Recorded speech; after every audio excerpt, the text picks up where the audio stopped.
Hey, welcome back. This is Tom at Apex Builders Group, how to be an underground fuel tank installer and also how to be a general contractor building a service station.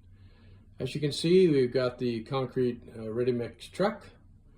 We're placing the concrete into the foundation, and it's a little bit windy, but not a problem. It won't dry too quickly. It's kind of a narrow surface area, 2 foot wide, 2 foot deep.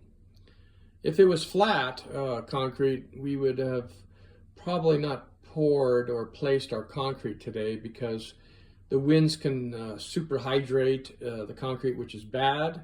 It can cause cracking from hydrating too quickly.